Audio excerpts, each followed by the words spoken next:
Pemerintah resmi terbitkan peraturan ayah mengantar anak ke sekolah mulai 14 Juli 2025.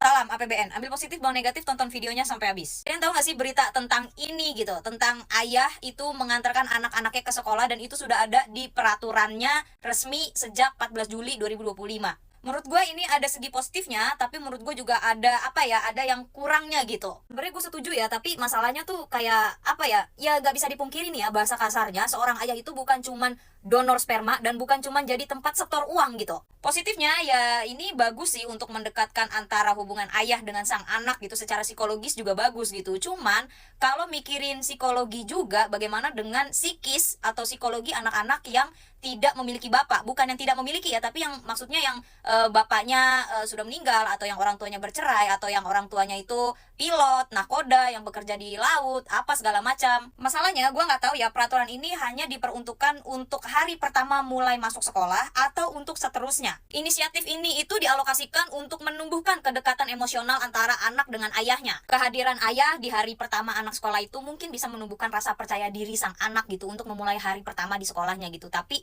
yang gue pikirin juga bagaimana dengan anak-anak lain ya, yang tadi gue bilang di awal itu ya, yang mungkin orang tuanya sudah meninggal, yang ayahnya sudah meninggal, terus yang memang orang tuanya bercerai. Sebenarnya gerakan ayah mengantar anak ke sekolah itu adalah suatu inisiatif yang bagus gitu ya. Cuman permasalahannya, apakah semua anak di Indonesia ini memiliki ayah, memiliki peran ayah gitu? Gimana kalau peran ayahnya itu tidak ada? Apakah semua ayah itu bisa hadir? Bagaimana kalau tidak hadir? Di Indonesia ya, jutaan anak hidup tanpa keluarga yang utuh. Ada yang ayahnya meninggal, ada yang pergi terus menghilang tanpa kabar, atau ada yang bahkan tidak diperkenalkan sejak dia lahir. Secara psikologi ya, anak-anak ini harus tetap dihargai. Jangan sampai si anak itu merasa kurang lengkap karena tidak ada bentuk fisik dari seorang ayah. Jangan sampai gerakan ayah mengantar ke sekolah ini menjadikan ibu-ibu tunggal, menjadikan janda di luar sana itu merasa jadi orang tua yang kurang. Tapi sebenarnya susah juga ya kalau kita tuh harus saling memikirkan perasaan satu sama lain, antara anak yang punya ayah, anak yang gak punya ibu, anak yang yatim piatu, anak yang ini, anak yang itu, susah juga gitu. Cuma maksud gue, kenapa harus ada peraturannya gitu? Kenapa peraturannya harus dibuat? Kayak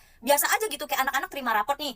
Ya, anak yang tidak punya ibu biasanya rapotnya diambil sama ayahnya. Anak yang tidak punya ayah, atau yang ayahnya sibuk kerja, atau yang bercerai, atau yang apapun, ya rapotnya diambil sama ibu gitu. Tapi tidak ada peraturannya. Atau ada juga anak yang rapotnya diterima oleh ayah dan ibunya bersamaan, bebarengan gitu. Ya, tapi kan tidak ada tertulis di peraturannya. Itu kesadaran masing-masing aja. Nah, kalau ini karena ada peraturan tertulisnya tuh kesannya jadi kayak apa ya? Susah juga gue jelasinnya ya. Sebenarnya bagus juga karena jadi mengurangi atau bisa menghilangkan stigma ya udah kan ngantar anak itu tugas ibu. Walaupun pasti masih banyak juga di luaran sana ayah-ayah yang bakal bilang, ya udahlah dulu zaman gue sekolah juga gue nggak dianterin kok sama bapak gue. Ada juga. Menurut gue peraturan ini harus harus ditinjau ulang kali ya, mungkin harus diapain. Jangan bikin para ibu tunggal di luar sana, jangan bikin para anak-anak di luar sana yang tidak memiliki figur fisik seorang ayah itu jadi merasa rendah, jadi merasa tidak sempurna, merasa tidak lengkap, sekalipun memang betul mereka itu tidak lengkap dan tidak sempurna. Tapi maksudnya jangan makin diperjelas dengan adanya peraturan hari ayah mengantar anak ke sekolah. Pemerintah dan sekolah itu harus memberi ruang apresiasi untuk setiap bentuk keluarga. Jadi perihal ini secara psikologis dan secara realita gitu ya, jangan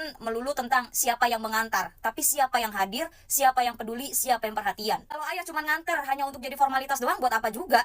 Datang nih nganterin anak sekolah gitu karena memenuhi peraturan pemerintahan gitu ya, tapi begitu di rumah figur ayahnya hilang, buat apa juga? Orang ayah dan figur ayah itu bukan cuma panggilan, tapi itu adalah peran yang harus terus-menerus dipenuhi dan ditumbuhkan kepada anak.